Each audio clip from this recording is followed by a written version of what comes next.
Ladies and gentlemen, I want to go down with you on the overview of theileriosis disease in Matabeleland South. Theileriosis disease, which is commonly known as January disease, is an acute, frequently fatal disease that is caused by a protozoal infection, which is called Theileria parva. And this disease is largely characterized by lymphadenopathy and corneal opacity. It is a three-host tick. By a three-host tick, I'm trying to say it requires 3 animals for it to complete its life cycle. We have also seen that plunge dipping is the most recommended tick control method in this disease. Out of 7 districts in Matabeleland South, we have got 3 districts that are currently being affected by theileriosis. These districts are in Caesar District, Mzingwane, and the Bulilima District. In Caesar District is the district that is largely affected by this disease. The disease was first diagnosed at a farm in Lancaster in Caesar District.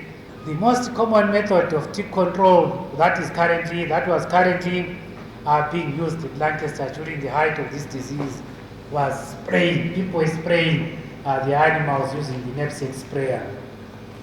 The use of knapsack sprayer is not effective method of controlling ticks, especially large herds of cattle.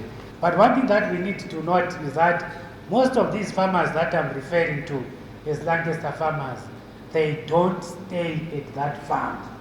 They only visit that farm when there is need. This resulted in losses of large numbers of animals. We lost 1,508 head of cattle in Lancaster up to now. Due to illegal livestock movement, the disease was also further diagnosed at Kwatemba, Majabaja, and Majabaja deep tanks, and even Malole deep tanks in Kwatemba. Lack of boundary fences led to spread of this theileriosis throughout Kwatemba plots and to neighboring communal and A1 areas of Caesar North. An area also called PBS area, the Pioneer Block section, got an infection from Lancaster. Those farmers were reluctant in gathering, collecting, and producing their cattle for plunge dipping. If you look at their dipping sessions at the height of this infection, the only highest figure that we got in that area was about 85% dipping sessions. Ladies and gentlemen, if you have got 1 animal or 2 animals per dip tank that has not been sent for dipping, you have effectively rendered that dipping session useless. Lancaster Farm being at the boundary of Caesar and Mzingwane District, the disease then spilled over to Mzingwane District in 2022 during the dry season. Cattle were mixing at water points and in the grazing areas. And this is where the cross-pollination of that disease into Mzingwane District came from. This disease is only found in AE2 farms. It's only found in AE1 farms. And in the communal setup, we've only got about 17 cases where this disease spilled over from Kwatemba into the neighboring area, which is the Kankezi area. We've got very limited outbreak of this disease in the communal setup where government is commanding farmers to go for dipping sessions. In A2 farms in Caesar, we've got 1,500 head of cattle that have died. In A1 farms, we've got 3,764 head of cattle. In the communal setup, we've only lost about 17. In Mzingwane farm, in A1 farms, we've lost about 1,985. In Bulilima district, we've lost about 226 head of cattle.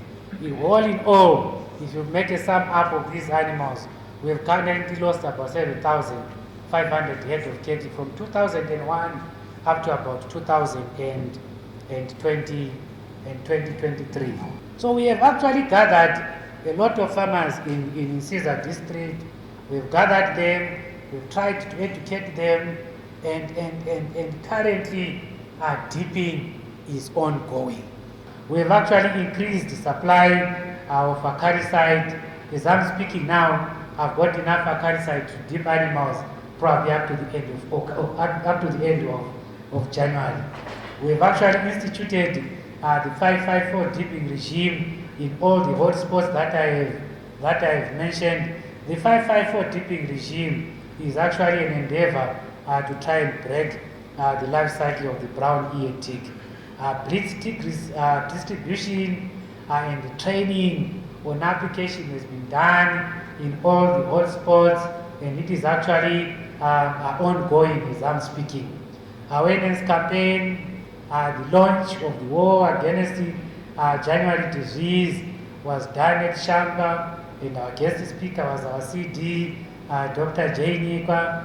We have actually put all these areas that I've mentioned under quarantine.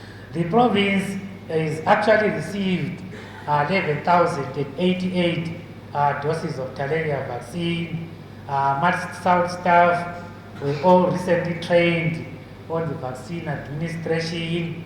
The training was held in collaboration with Matopo Research Station, where 30 cattle were vaccinated, and they all responded very well to the vaccine.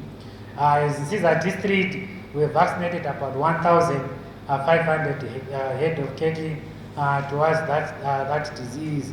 The vaccination program would continue once we receive all the vaccine. The enforcement of the legislation is ongoing. We have also commissioned our laboratory in Rwanda. We no longer send our samples to Harare for testing. Samples are tested in Harare. The lab is being run by competent 3 laboratory technologies. So the government has made our work very, very, very easy. We have actually rehabilitated 57 deep tanks in our way of trying to react to this disease. Ladies and gentlemen, we need to take all our animals for TP. Not all cattle are availed for TP on a tipping day. Effective tick control requires all cattle to be dipped on a tipping day.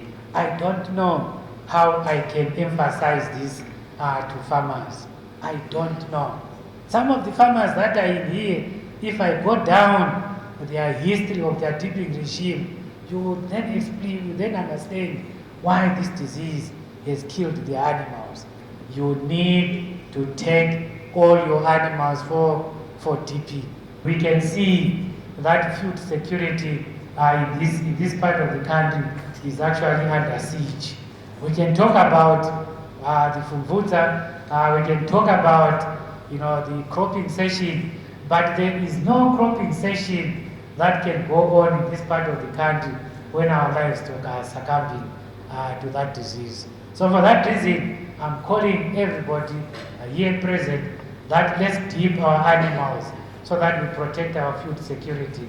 Food security every day, food security everywhere. I thank you.